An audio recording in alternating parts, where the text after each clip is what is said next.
Kabar hantu viral ini mulai heboh di masyarakat setelah beredar lewat pesan berantai di WhatsApp. Kemudian lanjut menyebar ke media sosial Facebook dan kini sampai ke Instagram. Keviralan ini dipicu oleh pasangan suami istri di Kalimantan Selatan yang katanya sedang melakukan pesugihan. Keduanya disebut bersekutu dengan setan. Jadi waspadalah. Malam tadi daerah Tatakan nanti katuk-katukinya rumah yang mencari bayi. Nah ini orangnya. Nang orang panjadian anyar, nah orang apa? Rawa muning, ya rawa muning.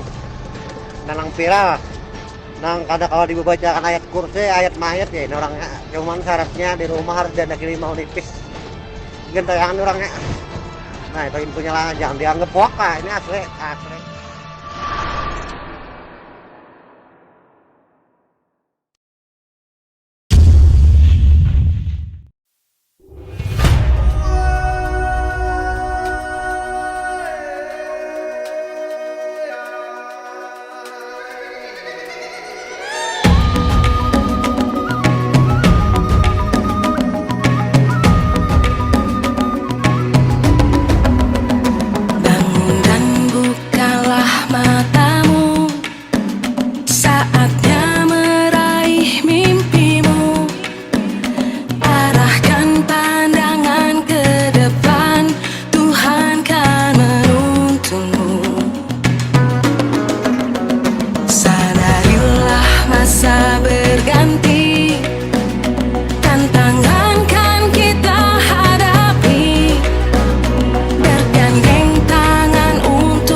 Mari kita mengenal hoax. Hoax itu apa sih teman-teman? Hoax itu adalah berita palsu, berita bohong. Intinya, hoax itu adalah informasi yang tidak benar. Saluran penyebaran berita hoax bisa melalui media sosial, aplikasi chatting, situs web, televisi, media cetak, email, dan radio. Berdasarkan berita yang sudah ditampilkan pada bagian awal, dapat kita simpulkan bahwa kita jangan mudah terpengaruh dengan berita viral yang beredar.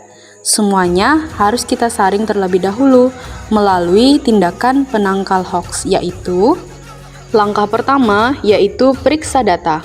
Periksa data dapat dilakukan melalui beberapa pemberitaan terbaik yang digunakan Indonesia.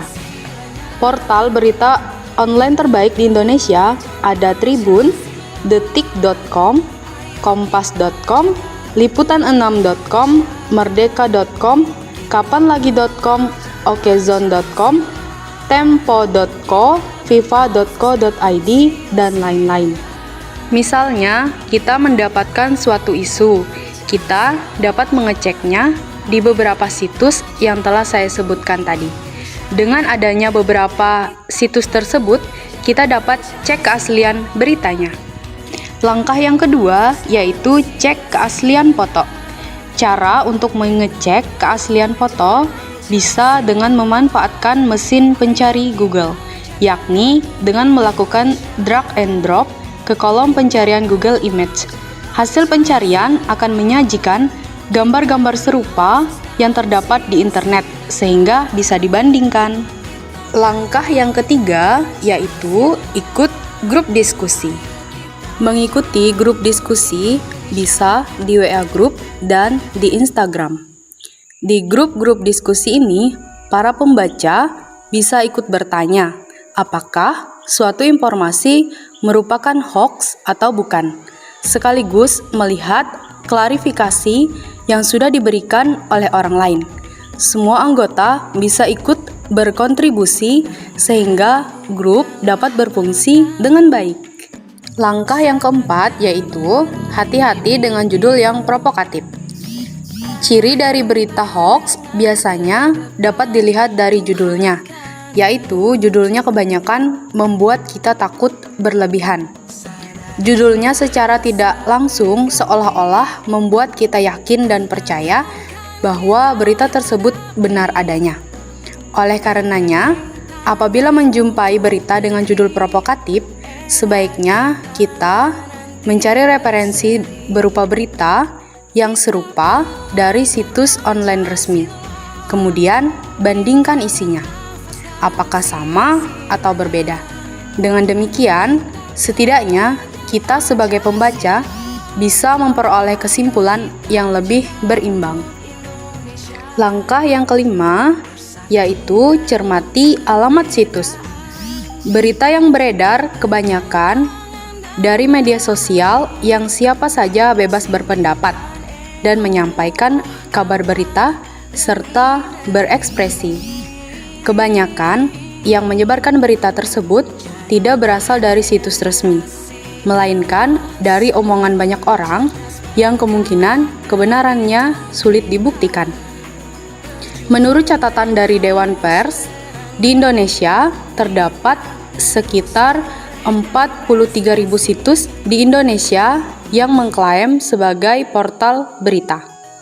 Dari jumlah tersebut, yang sudah terverifikasi sebagai situs berita resmi tidak sampai 300. Artinya, terdapat setidaknya puluhan ribu situs yang berpotensi menyebarkan berita palsu di internet yang mesti harus kita waspadai.